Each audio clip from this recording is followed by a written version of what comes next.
Yeah. It turns red when we're on. Hey guys. I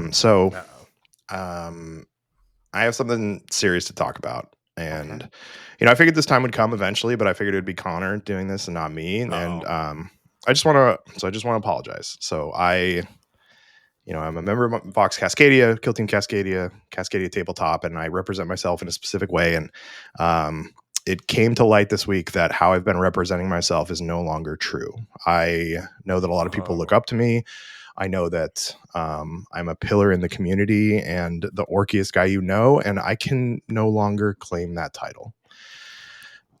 I'm now the 12th orkiest guy Wow. I'm actually 12th in the standings for Rekka Crew, and Mark Perez is now the orkiest guy Luckily, local guy as well, but so I just wanted to come out and say that, and I'm sorry that I've let you down, and I will do better. And let me get my ukulele. Hold on. Do you actually own a ukulele? I don't know. You would. I don't know a fucking ukulele. I mean, maybe. I don't know. Maybe you had a ukulele phase like 12 years ago or something. Yeah, I played clarinet in middle school. I played the baritone. I was more of a saxophone guy. Yeah. Nice. Let's go. Make fun of Chuck. He was a woodwind. Yeah, me and Tyler were big brass boys. I dropped. Wait, hold on. What did you guys play again? We're the big brass. I played the baritone, which is like the big ass trumpet. Woodwinds too, basically. What's that? I mean, you basically just had I had my hands wrapped around a nice piece of black wood. You guys had just like some C3PO looking shit with your hands around it. Yeah. And we both had reeds in our mouths. So let's all just calm down, okay? Absolutely. Humming on the reed. I didn't have a reed. What'd you play? He was a trumpet. Yeah, a baritone. It's like a big trumpet. Big trumpet. That's what they call them. Yeah, that's what Sierra calls them. Big trumpet. No, that's what Bill calls it. Who's Bill? Bubba. Yeah, sorry, Bubba. When he was getting some Donald. It sucks that Indy's nickname is Bubba for some random reason. And now it just makes me feel dirty. So, but welcome to the Vox Cascadia podcast. I will do my best to regain your trust. It's okay, Chuck. We still love you, buddy. Yeah, we'll let it slide for now. Yeah. Thank you. I appreciate that. So it's if you're listening to this is episode 97. If you're watching this is episode 97 still too. It's Thanksgiving week. So we're going to talk about what we're thankful for. We polled our community on the Kill Team Cascadia Discord to find out what they're thankful for. And Connor and I actually played in a tournament this weekend. Yeah. So we're going to do a little recap of that. And I'm going to my tournament was basically like just me getting there. But what have you guys been up to in the hobby / playing games? Because Connor apparently plays all the time and never fucking talks about it on his podcast. I feel like I've mentioned it at least a decent amount that I have a almost bi-weekly, if not weekly level of Kill Team playing. That's more than I played lately. And, I started the community. No, that's okay. You got shit to do. Chuck was just blown away that like every Friday night, like at least 3 of the 4 weeks in a month, I'm playing Kill Team. I don't know how he's never put 2 and 2 together, but I just don't mention it. Because I ask you what you're... Yeah, well, we're on a Kill Team podcast. Talk about fucking playing Kill Team, dude. Your Kill Team, yeah. Yeah. Well, beyond... I actually didn't play this Friday because no one really can make it this Friday. But thankfully, I had games going on Sunday. So, this Friday, I'm probably going to get at least 1 in because who cares about family on holidays? Yeah. Agreed. Well, Dead Silence came out. Yep. I know, Tyler, you got a box, right? Yeah, I did. Absolutely. So I got a box. You can see it on the shelf back there next to Dungeon Crawler Carl. Hey, I'm reading that finally. I know. Yes. Nice. So I'm to cut in real quick about Dungeon Crawler Carl. So Connor told me today that he's reading it and he's like, I'm on page 45. And I'm like, what's on page 45? He pulled it out almost immediately. It was crazy. And then right before the podcast, he's like, I'm on page 75 now. I'm like, okay, all right. So he's just getting into it. Okay. So, but Tyler, how's your hobby coming? You look like you're kid bashing the wolves. Yeah. I got my my Dark Angels hunt squadron. I don't know what I'm going to call it. Kill squad going on. But like here's get it right up to the camera there, buddy. Like right there. There you go. Now you gotta do the internet thing where you hold your hand behind it so it focuses on it. Right, okay. How's Is that good enough? Yeah, we can at least tell. It's looking a little rough still. But like the basic volumes are in there. I still got a little ways to go, but it's starting to take shape. I'm happy with that guy and the the librarian, he's so fucking bright blue Also, right now. Let's oh, get that. nice. Like, I don't like it. It needs to go. So we, You know, really quick. Speaking of hobby, shout out to Max running the Instagram account. Way better than the previous owner, way better. Chuck. Mhm. Yeah, whoever was doing it was definitely Chuck. But she posted some stuff from the community, and there was a call out. Speaking of Chuck having to make an apology, Tyler was also called out in the comments. Listen. I saw that, Jeremy. That was rude as fuck. You know, like these were just assembled. I hadn't cleaned them up yet. You know, I'm one of those guys that puts them together and clean. And like, Tyler. here's the thing. Right here, you know, you even caught my attention. I didn't get this mold line on the librarian's hat, so I will fix that. I will scrape it, even though I primed it and I put the base layer on. I will re-scrape it and fix Tyler. it. So Tyler, here's the thing though. Like, one, me and Nick and Connor were already talking shit behind your back about that too. So you got to get that. I didn't want to get involved because they're like betting on whether or not they'd be removed. I'm like, I think they would. Tyler would get to it, you know. Tyler didn't get to it. Tyler. What do you mean? I didn't get to that one. Tyler, buddy. Go back and look at your mine layer, dude. Look at the top of his backpack. Top of his backpack for sure. It's gnarly. It's gnarly as fuck. Yeah. Again, these haven't been scraped. I haven't cleaned them up yet. You've already put paint on him. Yeah, that's a crazy order. No. That was the photos of the mine layer. Backpack? Go look at the mine layer. Oh yeah, the top of his backpack's fucking crazy right now. Yeah. See, here's the thing. I'll just cut it off. I post paint, and it'll just look great. You won't even notice it. You have to understand that Nick has like built in this like paranoia. It's a genuine fear with me at this point. And now Connor, I think Connor, spoiler alert, Connor's run at the tournament didn't go great, but I think that might be because he saw a mold line and it threw me off. And just threw him off the whole fucking time because Nick has just turned this into cycles. I before I post or like begin priming, I always send like a forward and a back shot to Nick. Nice. And I'm like, Nick, what mold line did I miss? And he spots like 6. I'm like, dude, how can you even tell? Like even me looking there, it's just the ever slightest, and he's like a single extra shaving, and he's got like Terminator vision for it. It's crazy. He does, but the kit batches are looking good. Yeah, everyone's kit batches looked great. Yeah, actually, it's bringing out a lot of. I'm almost kind of bummed that I am just doing. It makes me want to make a couple teams because I kind of want to do Blood Angels a little bit, but also somebody was talking about. I heard somebody talking on. I think it might have been Just Another Kill Team podcast about doing Emperor's Children Wolf Scouts, and using those new Emperor's Children sculpts, which are super cool. I'd like to use those. Yeah.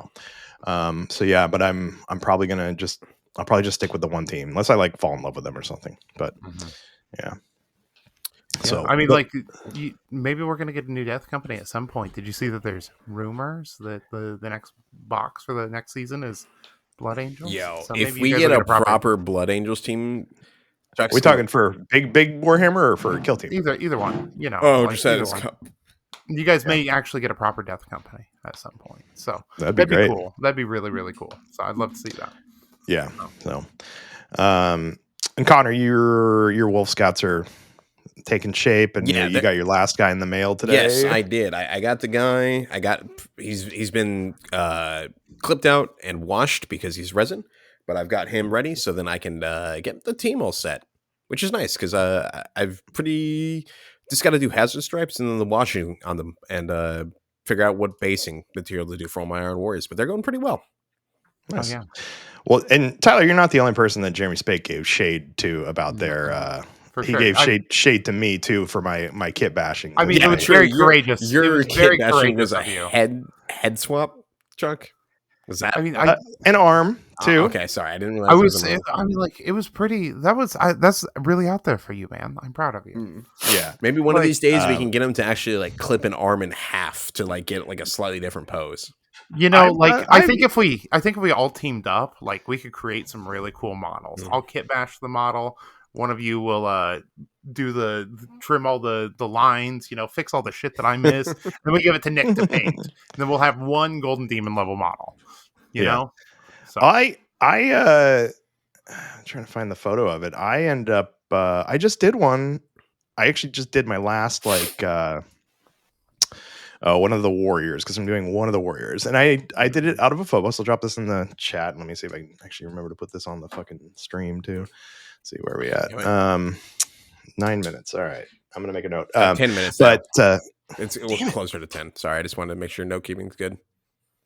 Otherwise, you go to 9, and then you're like, "Well, this isn't it. Where is it?"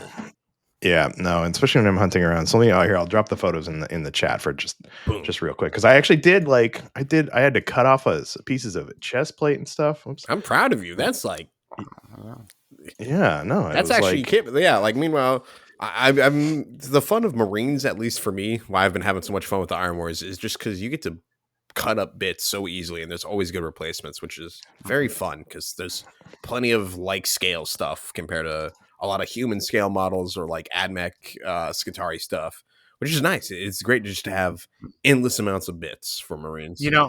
Whenever I stick a giant head or a giant hand on a human scale model, I just say heroic scale. That's fair. That the people are like, oh, that head's a little big, that hand's a little big. It's heroic scale, you guys. Let it go. So. Yeah, so I need to find a head for this guy, but this was just a Phobos body from the Shadow Spear box, I think it was originally, that I got in the Combat Patrol.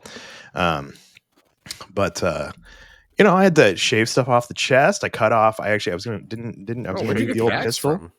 Oh, is that just the actual axes that come? Kit. Yeah, I didn't get my box. I'm sad. Yeah, they didn't even get sent to the store, so I don't even know if they're gonna get one. Yeah. Ooh. But so I had to shave stuff off the chest. I'd cut stuff off the chest. I switched the holster there, shortened the arm up a little bit to get a higher level of to have it up pointing higher, because that arm was pointing down originally. Mm-hmm. Then Nick's coming down this weekend. Hopefully he can I can get some heads from him. Get some Donald. And to have a nice wolfy head, because he's got a bunch of space wolf shit. Mm-hmm, mm-hmm. So. But hell yeah! So see, I'm kit bashing. I'm proud of you. I'm out there doing it. I see it. I see it. There's a lot of nice little touches there. So, and you guys, you've seen my Dante. My Dante was a huge true. Kit your Dante's really nice. You did really good, and then you just haven't approached that level in quite some time. So we just want to push you. We just want you to push it. Be the best hobbyist you could. Yeah. I'm happy with that. I'm just gonna paint them. So yeah. But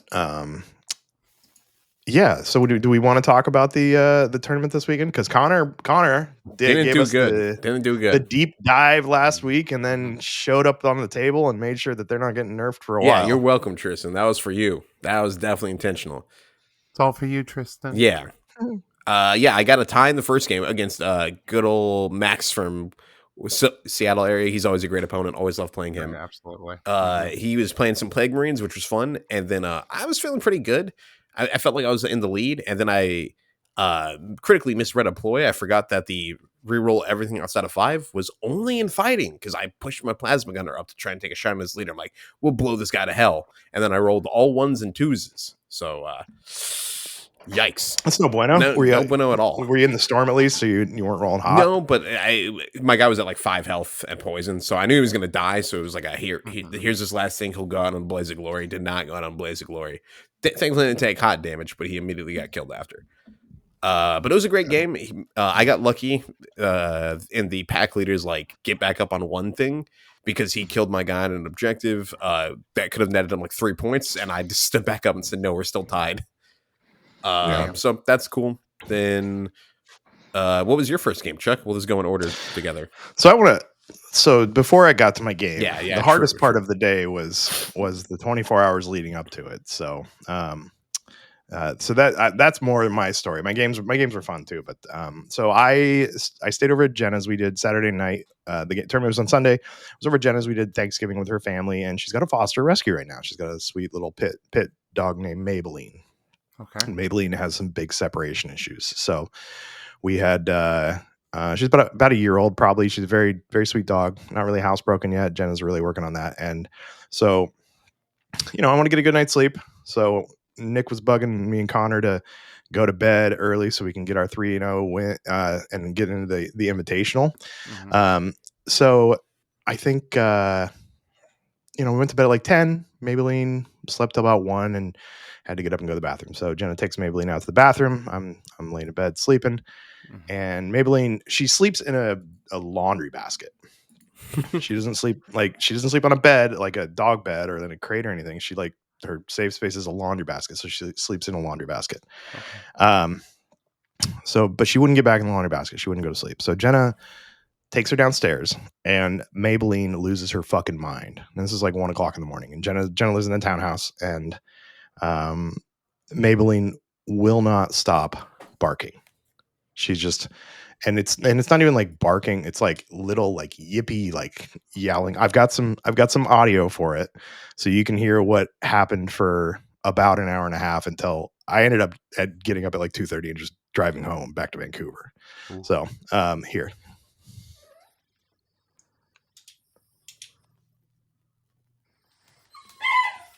Maybelline, oh, sweetie, come on. Come here. Yeah, come here. Poor baby. Yeah, it was that for an hour and a half. And I felt bad for her, but like, you know, I'm like, Jenna's neighbors are going to kill her. Yeah. Like, I'm not sleeping. Jenna's not sleeping. So I got up at like 2:30 and drove back to Vancouver. And like, Maybelline's sweet dog. I'll put some pictures up with this too. Yeah, she was not having any of it. Dog wails to your story really like adds to the like dramatic effect of it. Yeah, it seems like a very fun time to have to deal with it. Like it was 1:30. Super fun. Yeah, so a lot of that for like an hour and a half till I finally left. And as soon as I left, of course, she falls asleep right on the couch with Jenna. Of course. So I drive home. I get home at pretty much. Hey, hi, I'm the problem. It's me. So I drive home. Of course, I get home at like 3, and now that I've driven a half an hour, I'm awake. So I don't get back to sleep till like 4, and then my body wakes me up at like 7. So I'm running on like a 3-hour set of sleep and then another 3-hour set of sleep, and I'm exhausted. So it's a 2-hour drive from Vancouver to Tacoma. Hop in the Outback and start heading north. Grab me a little Taco Bell first. Got a fuel, and I am dead fucking tired on the way up there. Like, I got to Centralia, which is about an hour, about halfway up there, and I stopped to use the restroom, and I was like, I was really contemplating just turning around and going home. And if it wasn't for the fact that I had Branden Bean's axe with me, I would have just turned around and dropped in the tournament. So, like, slogged to get up there is honestly like, I didn't feel great about driving, and I was like, yeah. So got to the tournament and was just kind of out of it for my first round. My first round was actually against Narturi. Is that how you say it, Connor? Yeah, Narturi. And I brought Rekka Crew. He had Hernken Jaegers, and we only got to the start of round 4. I think mostly just because we were playing pretty slow, and I was kind of out of it. And I ended up with a 6-1 win. So it was a very low scoring game. Play of the game that I really remember was I charged one of his guys with my my crusher. And he took a silent shot on me because they've got their thing where they can shoot into you if you charge someone. I soaked up that shot, and I was able to push with a couple hits, push his guy back into another one of his guys to get that guy in combat too. But I'm still not, even through all 3 of these games, I'm still not really like utilizing the new Rekka Crew buffs to the best. But the 3-up save was really nice. So it was 2 5-inch move teams like just slogging up the board at each other. But it's a good game, 6-1 that I won. So I'm 1-0 at this point, and then on to the next one. So Connor, who was your round 2 opponent? That'd be against Sean. Sean from Bremerton. He was playing Rekkas. It was a good game. Unfortunately, he won initiative turn 2 and then ran up with the hammer guy, because I haven't actually fought Rekkas despite knowing the orkiest guy around in like a year. and just completely blanked on what that guy's ability to walk up and do like 1 billion damage to you, and he killed 2 of my Marines doing so. So it was it the blast, the demolisher, the blast hammer? Yeah, the guy that like smacks the hammer. Oh yeah. So he killed himself, and then one of my wizards, so that was bad, and then brought my sniper down to a single wound remaining at the top of turn 2. So that was bad. That game went really poorly for me. I think I got like 7 points, maybe. Do you have the score there? You got 9. You lost 19-9. 19-9. There we go. All right. Well, hey, I at least scored decently for only having like 3 models on the board halfway through turn 2. I just did a lot of looting and then dying. It's kind of what I leaned into as well too. So I had a game against Chad actually on Mandrakes, who just got back from the World Championship. Normally Chad plays Corsairs, but now they're switching to another elf team, so can't get off the elves, can you, Chad? And it was a good game. It was tight. I won 16-14. And this is the first time I beat Chad. Chad's beat me twice previously. Once at the Cascade Clash and once at Brandon's tournament previously, but that was me on Plague Marines trying to sweat, and it didn't work. But it didn't seem like it was that close, and then we added the scores and then realized that I only beat him by 2. It felt like it was a lot farther apart than that. So yeah, the thing that stuck out about this game is one of my squigs never got out of my drop zone, because I basically had a squig sitting at the back, guarding the back line, so he couldn't teleport into the back. And I just figured that was a good use of him. So I had the squig sit back there. I played Dominate, I think, on both my first 2 games. And so I was able to get some Dominate points from him. He did keep shutting a door in my face, because I had a gunner a little bit away from a door, and then I had a squig back there, the squig that was hanging on the back line, and he did keep shutting a door in my face. So the squig couldn't run in and blow up, but it was a good game. And we both thought it was actually not as close as it was, and then when we totaled it up, I only got him by 2. So it was nice. I finally got a win against Chad, though, so he beat me twice in a row. Chad's a really good player, so yeah, it's a super good player. So we, but it was, and then after that we had our break, and I was actually going to, I even at the start of this game, I told Bean, because I was so fucking spent. I told Bean, I was like, hey, like, because it was an even odd number of players. So Brandon, when Brandon does his tournaments and he has a odd number of players, he ends up playing a game with the odd person, so they don't have to just have a 2-hour break. And I told him, though, I was like, hey, if I lose this game, I'm just gonna drop and go home, because I was so tired at that point. And of course I won. Yeah, well done. And you had delivered your main gift to him as well. Yeah, I mean, like I said, had it not been for me having that axe with me that we got engraved for him, I would have turned around at Centralia and not even gone. So, but so that was the first 2 games. Connor, your game 3 was what, into Scott? Yes, it was into Scott. He was playing the Tempestus Aquilons, which was a pretty fun matchup. I played even more passive than I had the previous 2 games, because as I'm getting more and more experience with them, it seems like these guys want to play super defensively, and that is antithetical to pretty much every way I've ever played Kill Team. So it's an odd oxymoron.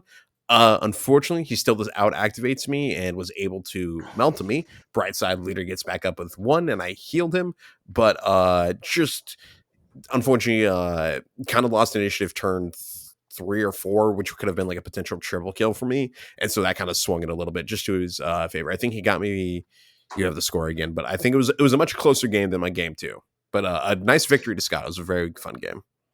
18-12. 18-12, yeah, closer for me. Just kind of ran out of steam near turn, like halfway through turn 3, so it was starting to get a little dire. Yeah, so my round 3 was against Naomi, and Naomi brought Raveners, and I can't figure out Raveners yet. I lost 13-9. So, and I thought I was close. I didn't think I was doing great. I fucked up and didn't realize that the Venom Spitter has a 2-inch blast. And I opened a door, and my squig was standing right in the middle of the door, and I'd given my squig enough space, so if the squig got shot, it wouldn't blow up into my 2 guys next to them.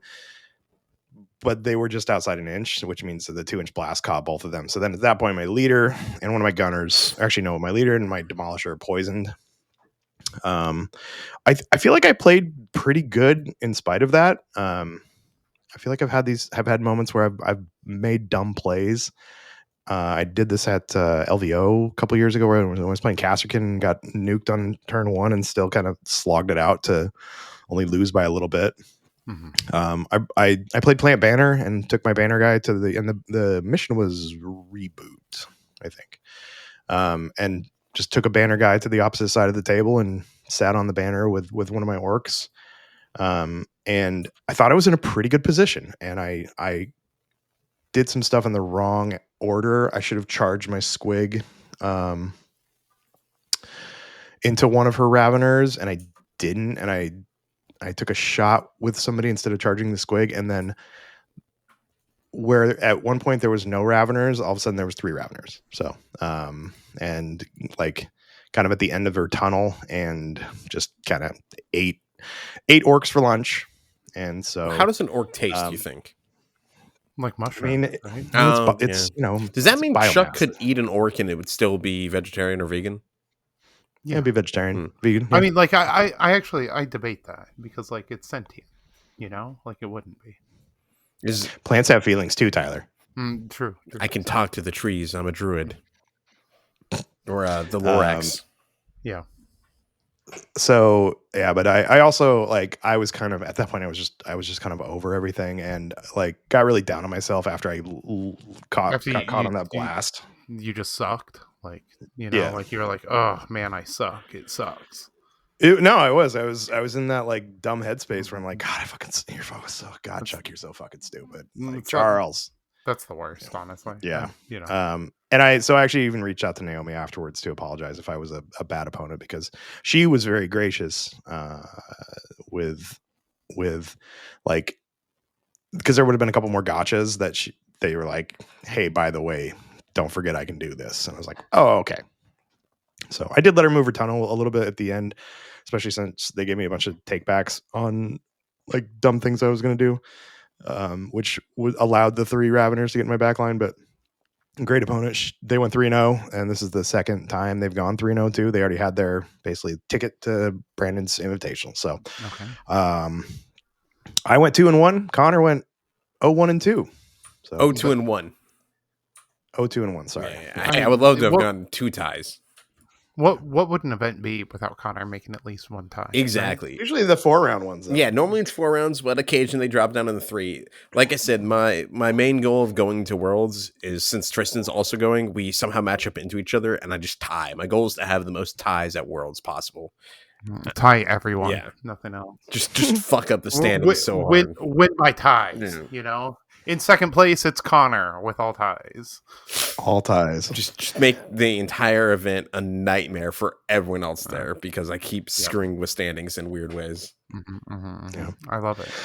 So Connor, I think that like I've had my reckoning as far as like not being the Orcus guy, you know, anymore. So what did you figure out? So last week we went through and we went through the whole team, and you it sounded like you were very solid. I think at that point, before you came to this tournament, you were like 4-1 with them or something. I was 3-1. Yeah, I was feeling pretty good with them. I don't know what happened. Part of it was just misplaying against teams I don't see a ton. I also think, in theory, the orcs, like Rekkas, might be just Rekkas are a rough matchup for elites because 6 dice are 6 dice. As long as they're not rolling truly abysmal throughout the entire game, they will eventually just kind of get to blow you up, especially when I make a huge misplay. And get 2 of my guys killed at the start of turn 2. And then otherwise, I think they're just a really defensive team that I hadn't been forced to really do yet, because I was winning initiative and able to go on big combo plays into like Guardsman and Exaction Squad, or into Nemesis Claw and the other Marines. It was just like, I outnumber you or can just outfight you type of deal. But if people are aware of your tricks, it's a lot harder to get them to fall for it, you know? And Was there any tricks that you figured out in this tournament that you hadn't maybe talked about last week? Nothing immediately new. Like the downside is I only played on open this weekend, which I think was I had only had 1 game of that so far, and managing the storm on open definitely feels a little bit harder, because depending on some of the match layups, your home objective and the center objective might be farther than like 12 inches away. So then it's kind of this weird, like, do you start going for your opponent's objective at the risk of, overextending type of deal, which I think I did in the first 2 games, and that was kind of the problem. Gotcha. Yeah, I played all 3 on Tomb World, so I played the same map twice. But Tyler, you're putting some hobby time into those guys? Is this a team are you doing it for the hobby, or are you gonna run these out for a while? I realized I hadn't painted any Loyalist Marines in 6-7 years, something like I that. thought you did yours at Dark Angels, aren't they? Yeah, I'm Loyalist. Loyalty is its own reward, Like, come on, don't you read the books, Chuck? No, I don't actually. Not Dark Angel shit. I tried to read Legion, and it sucked. Yeah, I mean, it did. The Heresy books didn't do it good. Gavthorpe books aren't great. Like, speaking of pretty great books, Guy Haley, really well respected. I started Archimagos recently, and today, and there's this part where he's describing this female AdMech character, and basically goes out of his way to be like, he's like most AdMech, they're beyond gender. They're not fuckable, but this one still pretty. Still, I could bang this one. This one still pretty human. Still a woman, full woman, bangable. And like it was just kind of weird because I hadn't really heard anything quite like that in a Warhammer book. Like it's like the first chapter basically. It's like it's not as like gratuitous as you would see in other books, but it's like definitely like this one still a woman, still looks like a woman, still fucks like a woman. I feel like in Flesh and Steel though they and Flesh and Steel was Flesh and Steel Guy Haley too? Yeah, it was. Well, but I feel like there's kind of the same vibe in there too with a little bit. He's Nox. Like she'd be attractive if she wasn't so mechanical type of thing. But I think I think that's kind of required since it's supposed to be like a pulpy noir novel. There has to be some like you can't have a male detective without some slightly attractive like female. That's for sure. It's just kind of for better or worse required by the concept of being a noir story. You need the damsel. You need the broads. The broads. Nothing. I'm talking. Love you, honey. Guys, I gotta go. All right. Well, we're going to be searching for a new podcast host because Connor's dead. So. Yeah, well, we've got to see if is there another Guy Haley book that involves like AdMech because we need to maybe see he just has a crush on the AdMech, which fair enough. All of the Belisarius call books are his, but none of them are so directly like this machine is fuckable. Yeah.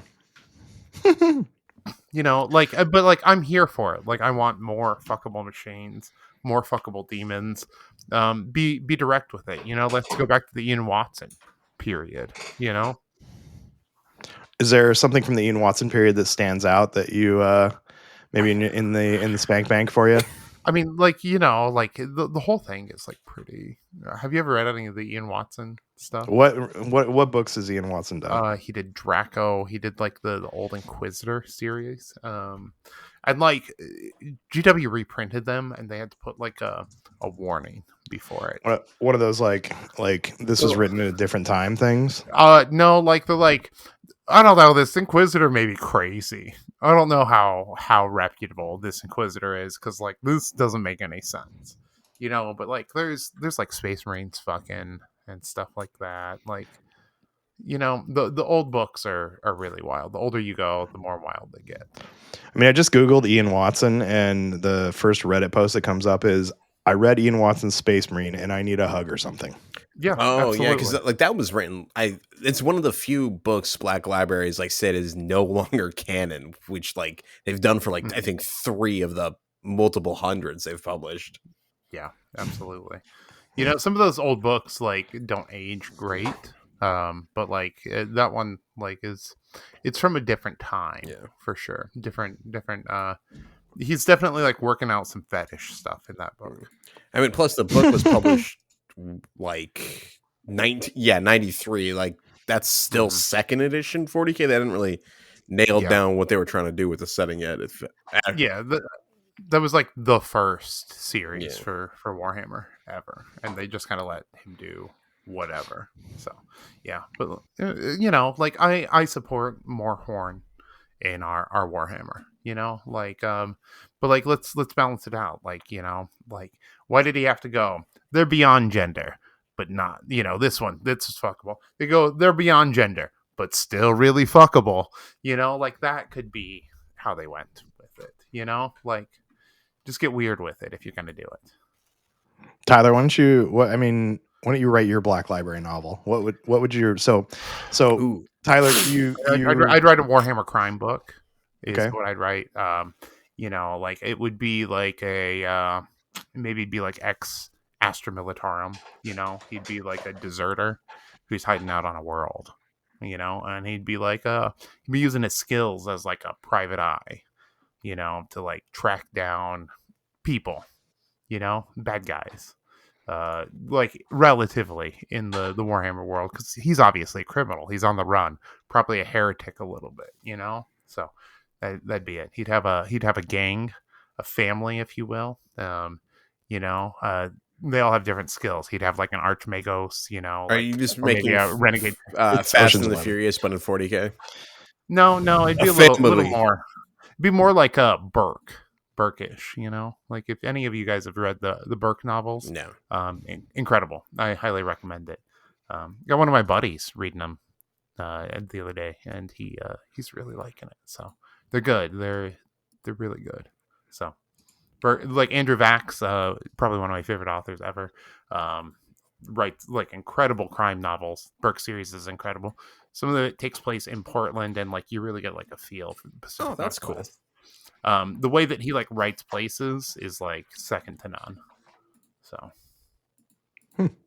yeah. You said who? Andrew Burke? Andrew Vax, Andrew VACHSS. Vax. If you're a good friend of mine, DM me and you can. I will give you my Audible login. Sweet. Yeah. I'm trying to convince Connor to. So Connor finally started reading Dungeon Crawler Carl, and I'm trying to convince him to listen to it as well too, because the audiobook is second to none. So actually, the audiobook. Thanks, buddy. Love you too. The audiobook was actually, book 7 was one of the top. Was the top science fiction Audible book this year. So. That's really cool. Like Dungeon Crawler Carl is supposed to be really good. I just like haven't. Yeah, where am I? I'll give you my. You didn't Audible get login gifted here. a signed copy, which now has force guilted me into feeling like I at least got to give it an honest try. You know, you're young and impressionable. Like a little bit, yeah. Yeah, I mean, like that's just what it is. You know, like Chuck and I, like we're on similar planes. You're your little baby brother, yeah, your little baby Connor. You know, so we love you, bro. Hell yes, yeah. Yeah. Well, I no, love Tyler. you When you have some time and you have some I'll do it after Archmagos. Okay. Yeah, let me know. I'll give you my login and I got all 7 Chuck, books. you got to read Heat 2 then. How long are they? Let's see. It's 440 pages, I think, for book 1. I think like book 12. First one's 12 hours, 12 to 14 hours, okay. And then they get up to like 24. When you guys read books, obviously like font size and text plays a little bit into it, but like generally, how many pages do you get in an hour? I don't read books.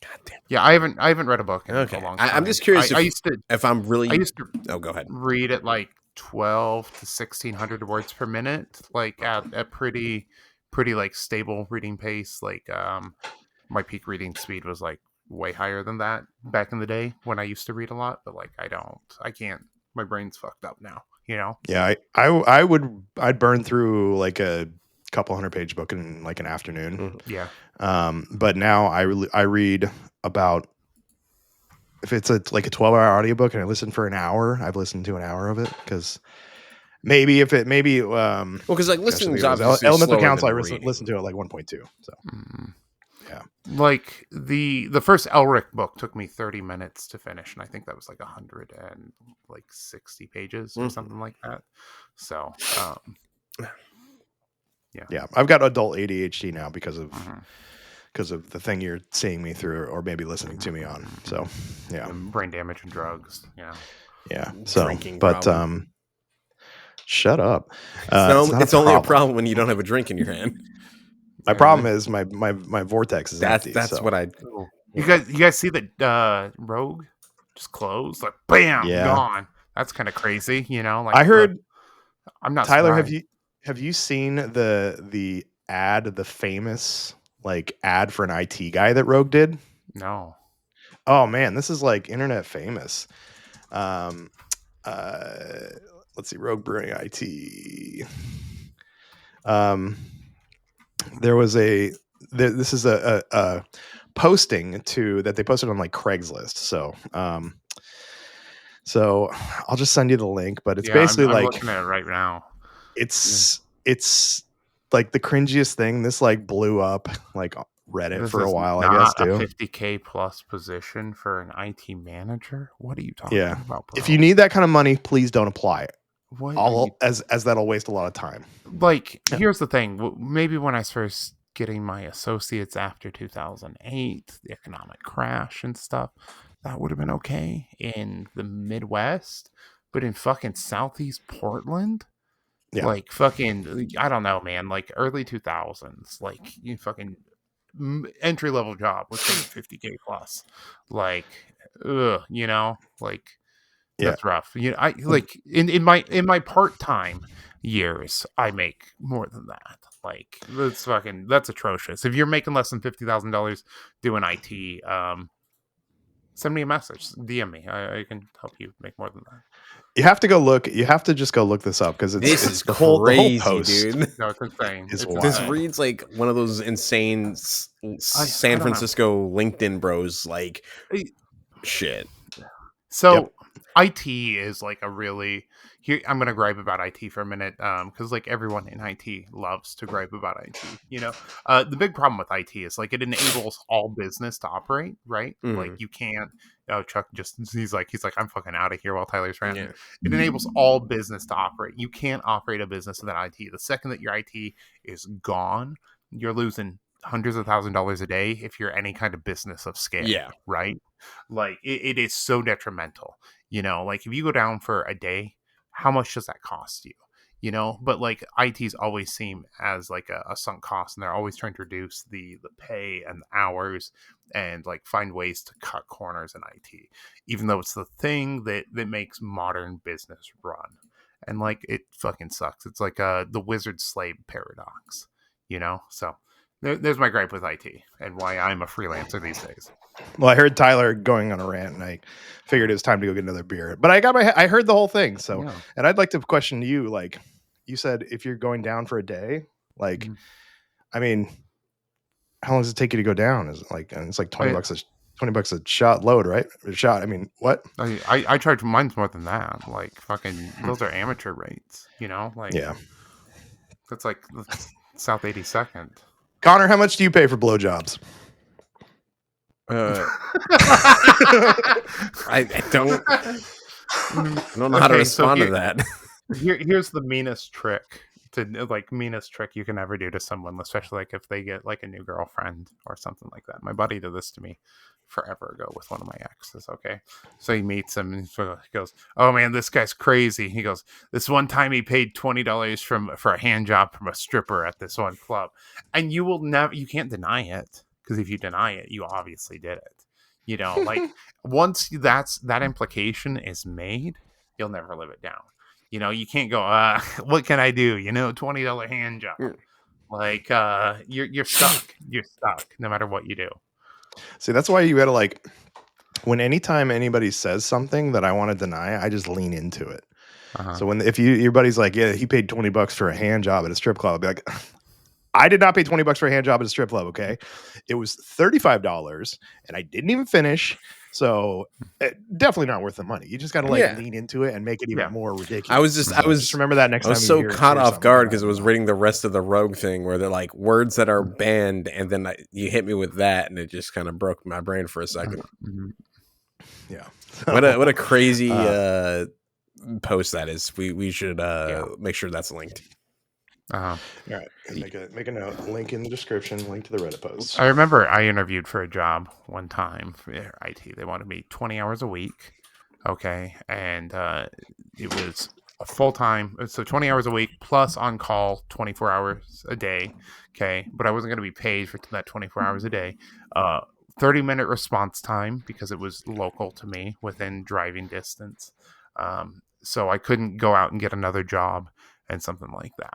We got into the interview and immediately, and they wanted to pay me $16 an hour, something like that. And we got into the interview, and I was like, starting, I was like, okay. And they lay out the hours, and I was like, you guys are fucking wasting my time.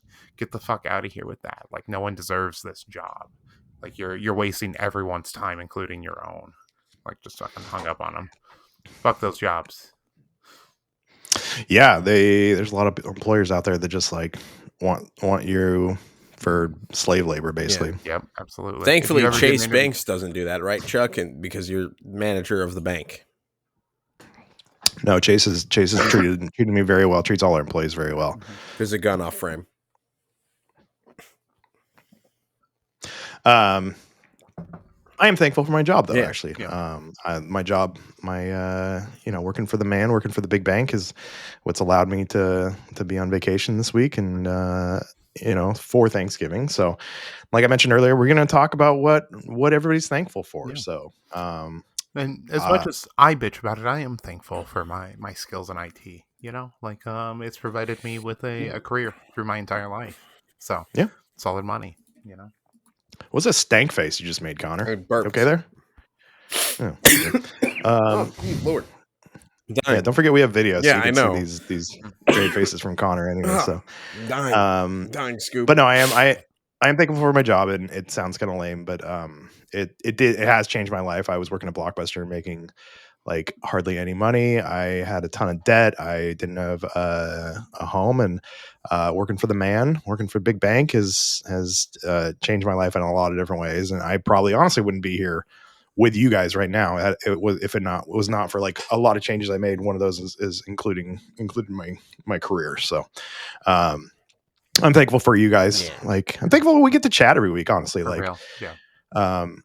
I've had times where I've come on the podcast and like I have not been in the fucking mood to do the podcast, and as soon as we start talking, it feels great. So I'm thankful for you guys. I'm thankful for our entire community. I'm thankful for Jenna, even though she doesn't listen to the podcast. Jenna, are you listening? We haven't done that in years. Yeah, she was listening for a while. So I'm so thankful for our community. Thank you, everyone who's a part of it, who's here listening, who takes part on the Discord, interacts with me on Instagram. It's really hard to put into words how much y'all have changed my life. It's weird to say like that a game like this can do that, but like it truly. From the time that Kill Team Cascadia was founded to now, I'm a different person. I'm mentally more healthy because of the community and like the support from my friends, from you two, and so many other people. It's like really hard to put into words. I'm so grateful for like all the stuff that we've got to do over all these years together. Like fucking CritCon was crazy, you guys. And while I may have like spoke it into existence, it was everyone. It was Chuck and Tyler and Jeremy and myself and everyone who put in work and everyone who showed up that made it happen. It means so much to me. It's really incredible. Y'all are incredible. Yeah, no, it's I've said it before. It doesn't matter if we do it if nobody shows up. So I'm thankful that people showed up, because like last year when we did the first year CritCon, and I was just terrified once we actually got the doors open. It was people were rolling dice. So it was a huge weight off my shoulders after all of our planning, and it was even better this year. It's going to be even better next year. So absolutely. So much of like planning the CritCon and stuff. It's like you can make plans with people, right? Like, but you can't guarantee anything's going to happen until it actually does. And so like that moment when everything happens, it's like whew, such a weight off and feels so fucking cool. Yeah. We have we'll get to yours in a minute. Oh, okay. So we're gonna get some community. We're not gonna you don't get to okay, that's all right. No, so we did ask the Vox Cascadia community on our Discord what they were thankful for, and first and one person that I'm thankful for, Max is, as we mentioned, is taking over. She's taken over our Instagram account because Max. Connor and I sucked we at were it. not good at it. She's infinitely better, and it's been like less than a week. She's great.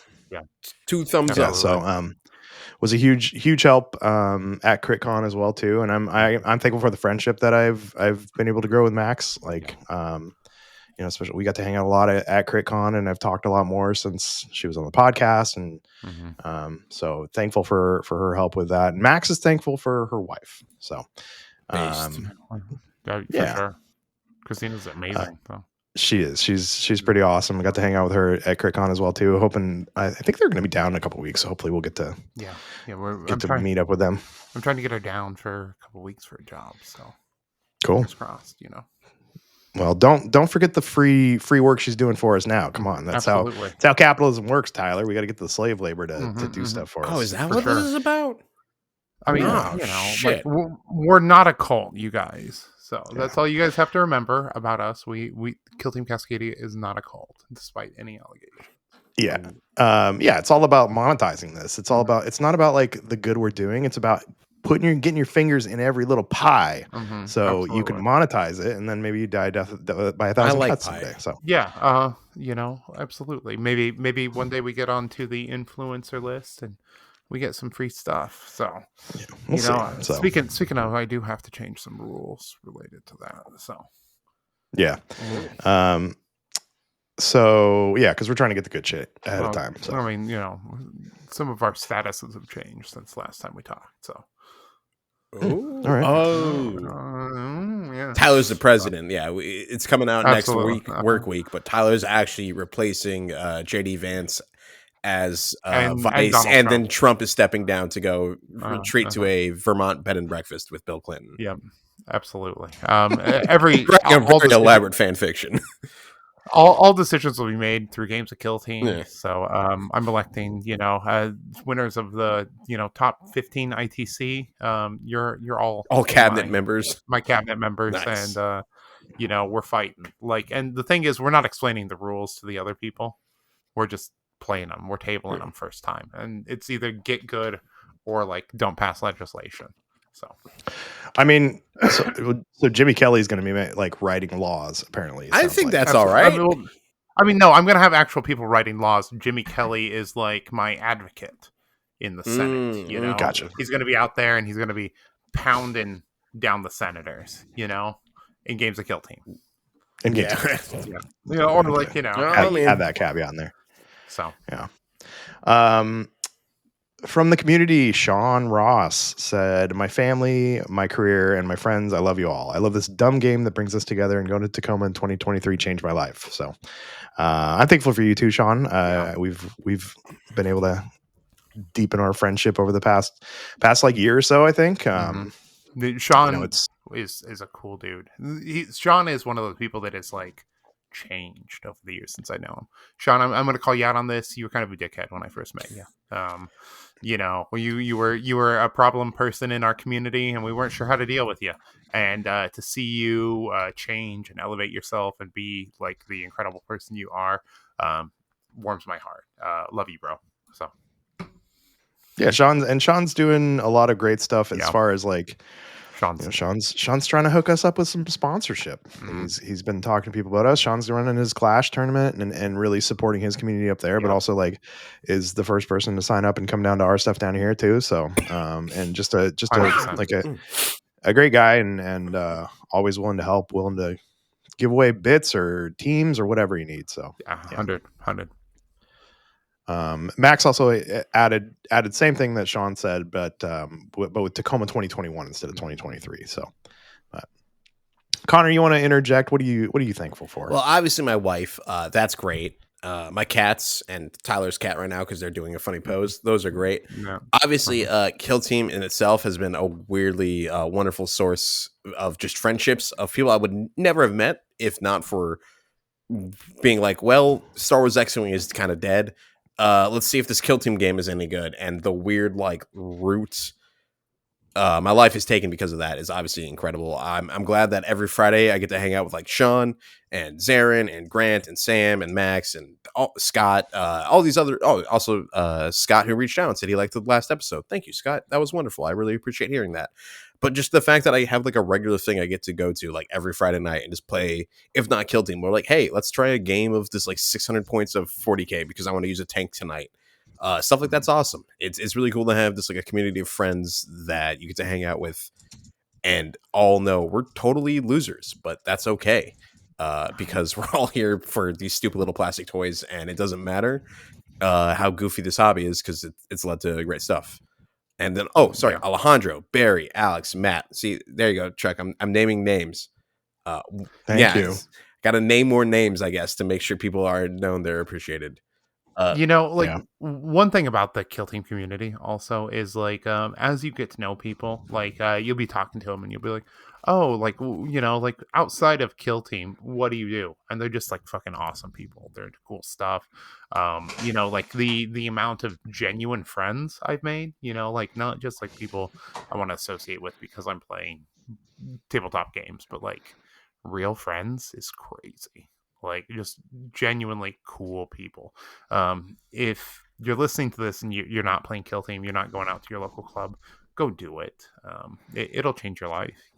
I'm not the only one who says it. Obviously, there's a whole bunch of other people in our Discord that say it, but also I know like people like Battle Brothers Ben will say it. Like there's so many people in our community that this game has impacted their life in a huge way. Like get out, go play some games, make some models, do something cool. 100%. Greg said Knox, his partner, always and every day, and heart emoji. So. Absolutely. Alex's username. Is that your that Alex is, up there? My Alex, who's from here and then now is up near Bremerton. Yeah. Local game stores like Comics Keep and Aegis Games. So Aegis is in that's Bellingham, the right? Bellingham story. That was the store, funnily enough, that I first started playing Kill Team at. It was under a different name back then, but it was cool. So they have a special place to me because it's like a lot of the same great staff, just without some of the weird ownership, from what I understand. And they're really cool. They're a great space to play, and I'm glad Alex gets to go up there and make sure there's still at least some Kill Team mode going on. Yeah. Hypothetically, Scott, being able to make friends as an adult. Yeah. Like, I think that's a thing that a lot of people kind of have a hard time with sometimes. I think like having the third space to go to and something to bond over. Especially after like the weird 2 years of COVID where you kind of just like, if you didn't play video games with your friends, you kind of stopped seeing them and for a while, which definitely sucked. Yeah, absolutely. Unless you were an essential worker and your friends could come visit. True. Yeah, that was banks were apparently essential. So I never got the full COVID experience. I had to go to work every fucking day. So same. Yeah. But yeah, I think that's kind of like what Tyler was talking about, how like have made a ton of friends. Like if I think about my friend group and the people that I hang out with or that I communicate with daily, like I've got some friends. I've got some friends from work. I've got some like Nick I've known for 41 years or something like that. But a lot of the people that I talk to pretty regularly are people that I've met in the last couple of years because of this game and this community. So, yeah. Happy Stick Person said, "Sorry, not sorry. I've been waiting for a downward trend on what seems like forever." And they posted a results trend, and I'm trying to figure out what they are. And I think this is like I didn't ask for clarification, but it sounds like it's like a cancer results or like. And did you guys see the picture in the Discord? I did. I think it's something to do with like when I googled CEA range, it said something about like lung cancer chance with smokers in particular. So maybe he used to smoke. I didn't ask for clarification either. I'll have to ask him soon because David's pretty cool, and I'm glad to see that it's having a literal positive outlook or effect on his health. That's awesome.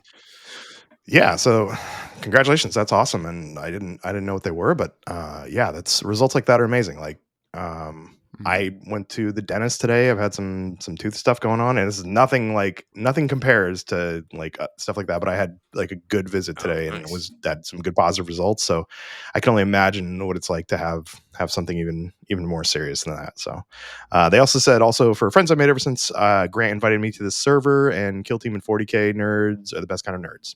True. We're not sweaty Magic players, and sweaty in the literal sense. Magic is bad. Apparently, I don't know. The stereotype is they smell bad. I mean, they're better than Yu-Gi-Oh players. So I guess. Listen, man, I played like maybe 2 games of Pokemon my entire life, and I bought one pack and it didn't have Cubone, and I swore off card games then. That's valid. I was 7. I was You told pissed. that story before. Yeah, Actually, I was very upset. I was like, where the fuck's my Cubone? This is horseshit. But I think it's good because otherwise I probably would have gotten the Magic and I'd be even more broke. At least the plastic like value goes up with Warhammer kits over time. Greg also said that he's thankful for Connor that you sent the beaky heads. Yeah. I love how much effort he put into putting one of those heads into the hood of the librarian. Also, you can see that on the Vox Cascadia Instagram. Go follow us there. But yeah, he like completely cobbled together an insane thing just so you could have the little beaky under the hood, which is fantastic. It looked great. Yeah, it really did. He did a killer job with it. So. Tristan said they are thankful specifically for Tyler. Man's an absolute wonder, and I generally don't think it would be into in this game if it wasn't for that first game we played where he just dismantled my every move. I remember that game. He came in pretty hot. He was like, "Yeah, I've been playing some Kill Team at home. I'm pretty good, you know."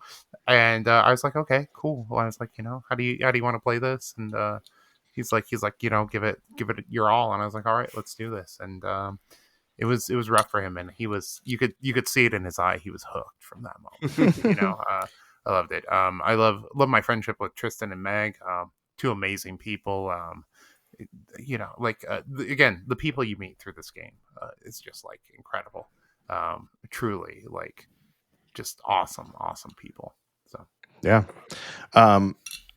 Yeah, I think that back to meeting people, like there's tournaments that I've gone to and traveled to just because I want to go see people that I don't get to see. Like, LVO is fun, but it's also just to go see like Jimmy Kelly and Jeshua and like, go see Dakota and Giacomo and like the Squad Games people. And like they're, I would have never met any of them if it wasn't for this. And that's part of the reason I like going to tournaments out of town too, is I get to meet people and then see them again the next year. And so it's awesome. So yeah. Really Greg also added to Tristan's comment. Definitely no idea what the Kill Team scene would be without Tyler, but it wouldn't be as cool as it is. Well, thanks. Making me blush. So, but yeah, that's what we're thankful for. That's what our community is thankful for. And we, thank you all for listening or watching. If you're watching, the fact that we've been doing this for almost 100 episodes now, 100 if you count the hot ones, and actually we're 99 if you count the hot ones and you count the one we did, the Coast, the book one. Oh yeah, Elemental Council. Fuck that book. I mean, it was better than the Revenant Blade, so Yeah, that's your new like you were not big on that one. Ooh, I was not. Like if anyone's looking at that book, I'll give you guys a summary. He Night Lorded around the ship doing Night Lordly things, skinning people because he was the skin taker of the Night Lords. And someone tried to out Night Lord him, but they could not because their hate for chaos and the Imperium was not true because they were not a Night Lord. Yeah, you said it was like Nemesis Claw, the book. Yeah, I mean, like there's some cool parts in it, like the Black Sentinel show up in it, okay, and I think that's like there's only like one other mention of them in a Horus Heresy novel, so like that was really cool, and like the way that they like specifically mentioned Kill Team models, like there's a character that's an anointed from like another Chaos group, and like it's like. He was an unarmed with only a bolt pistol Space Marine who looked totally normal, and then he turned into a demon. He was the anointed of the war band, and like you're like, okay, there's moments like that. The breachers in that were pretty cool, like even though they like got fucking destroyed, skinned alive, but like it was rough. It was not a great book. 3 out of 5, entertaining because it's Warhammer. But like, I wouldn't expect those characters to go anywhere. So, I'm in Void Scarred right now. It's fine. Yeah, it's fun. It's fun. Mike Brooks is fun. Like it's entertaining. It's definitely better than a lot of the run-of-the-mill Warhammer books. But like, yeah. Cool. Well, gentlemen, check us out at Vox Cascadia Podcast on Instagram. on Patreon. Also, you It's check just at Vox Cascadia on Instagram. yeah, well, at Vox Katie. Okay, like how am I supposed to keep track of all these? At Vox Katie on Instagram, at Lowbrow Minis, at Spanaway, at Painting Cave Minis on Instagram, Vox Cascadia podcast on Patreon, right? Okay, and anywhere you want to listen to us. If you're listening to us and hearing me say that, and you're not already listening to us, that's fucking weird. How does that work? This is the episode you choose to start with. Yeah, exactly. We love you. Good night. Oh, actually, we're not signing off real quick because I got to talk about. We'll get there in just a second. We had we reached out last week. Last week we said, hey, if you want to talk about stealth suits, let us know. And Stefan from Denmark actually reached out, so I think we're going to be recording with Stefan later. And we'll have a podcast next week. Will probably be on stealth suits, but I want to throw that out to anyone. If you want to come on the podcast, you want to talk shit, let us know. Reach out to us. We, like I said, we do this every week. We get a lot of airtime to fill. So let us know. You want to come also bullshit about your scene, talk shit about other stuff. We're here for it. Let's start like a little bit of like friendly drama. In the scene, also hot takes. Patreon.com/Vox Cascadia podcast. That one does have Vox Cascadia podcast as our Patreon. We are gonna make the after show free this week, so you can see what you're missing. And it'll be a little maybe tamer than normal. I already told Tyler one thing not to do. So that was just a one-time thing. Like last week, I don't know. Just needed it was a long day. That's all right. So, all right, Tyler. Now sign us off. All right, we love you. Good night.